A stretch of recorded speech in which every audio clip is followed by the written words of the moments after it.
But overall, the chemistry looked good on his first debut with the Houston Rockets. You look at the score, 127 to 140, you'll say, well, it wasn't a lot of defense played in this game.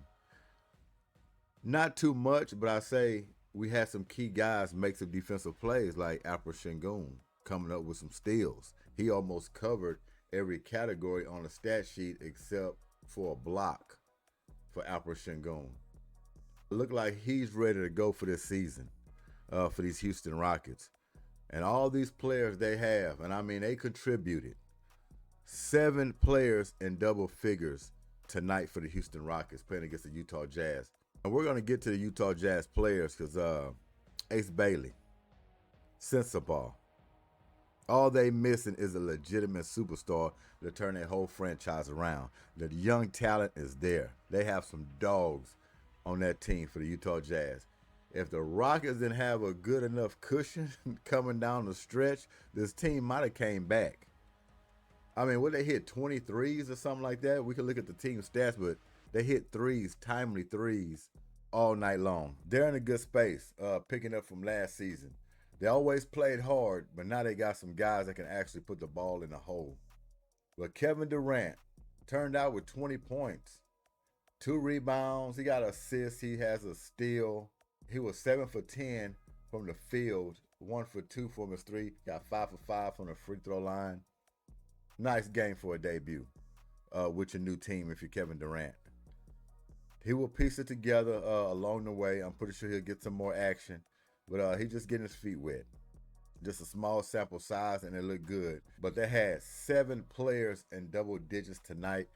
They was willing and dealing. Everybody got involved. Everybody was showing a little chemistry, not being together for that long. But, they showed some camaraderie. They look like they're going to play well this regular season. Amen Thompson running the point guard. Once a man settles down and really look at the floor, because he's a guard that's going to be trying to get his as well. He's that dangerous going down the lane. So it's hard for him to ease up and start looking for other guys when he know he can beat this man off the dribble anytime he gets ready. It's going to be hard for him to settle in that way. But if he sets the table, because he has KD now, Alperen Sengun, you got a lot of scores now. Reed Shepherd, if that's the lineup they're going to go with in the regular season, that is a potent lineup. I wouldn't have no problems with that lineup. You got KD in there. You got Jabari Smith. You got Alperen Sengun. You got Reed Shepherd, Amen Thompson. That's a hell of a lineup.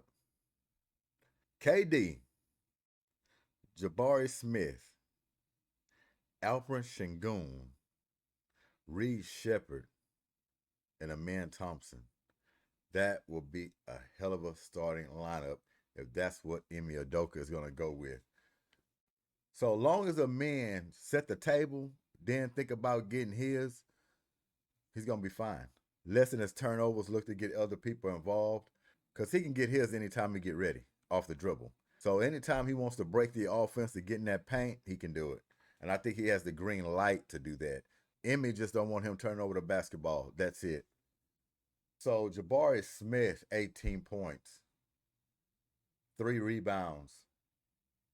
He was 3 for 5 from the three-point line, 7 for 11 from the field. Nice game by Jabari Smith. And that KD, like they say, KD is going to make a big difference with this guy because KD probably sees himself in Jabari Smith. Even though Jabari a little more longer, he got a little more weight on him, and he doesn't move as fluid as KD, but there's some similarities there.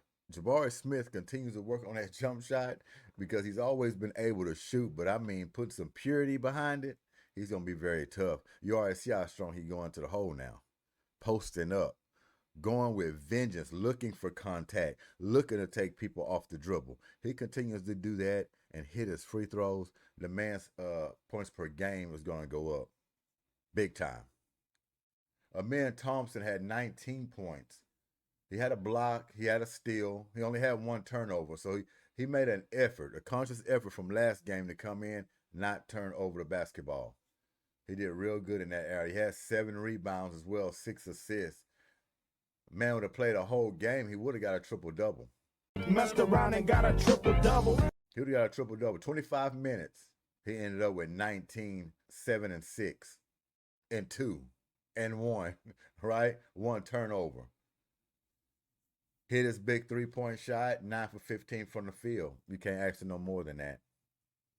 Can't ask for no more than that. He's going to be fine.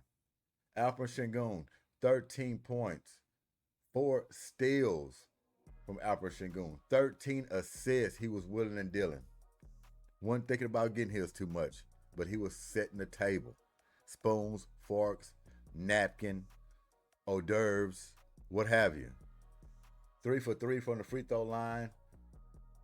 Missed this 3, but 5 for 8 from the field. Good game by Alperen Sengun. Reed Sheppard, 11 points. He got 2 blocks. Look at Reed Sheppard, little guy out there trying to get 2 blocks. He has 2 turnovers as well. 1 steal, 3 assists, 4 rebounds. 1 for 2 from the free throw line, 2 for 4 from 3, and 4 for 7 from the field. What I know is about Reed Sheppard on his free throw, Reed Sheppard like a guy that should be about in the 90s on his free throw shooting. I don't know why he struggles in that area. Every time I see Reed Sheppard at the free throw line, he's always splitting them for some reason. He's too great of a shooter to be splitting free throws. So I want him to work on that, because if he's not, put it this way, more than likely he won't be in the 90s. But if he can get 85, 88, I'll be fine with that. But his percentage has to go up. I don't know what it is right now, but I know it ain't no high 80s or in the 90s even. He's having a rough start coming out this season, finishing out those free throws. He's got to knock them down. And as far as the bench, you got Jeff Green steps in, which he always does. Uncle Jeff, 10 points. All right, he got him a block, 3 rebounds in his little time, 6 for 6 from the free throw line. That's where most of his points came from, the free throw line. 0 for 3 from 3. 2 for 6 from the field. Uncle Jeff. That's Uncle Jeff numbers. That's what Uncle Jeff does. He's reliable. He's dependable. He's going to be there for the whole season. Whether he plays or not, he's going to be ready. You can count on that.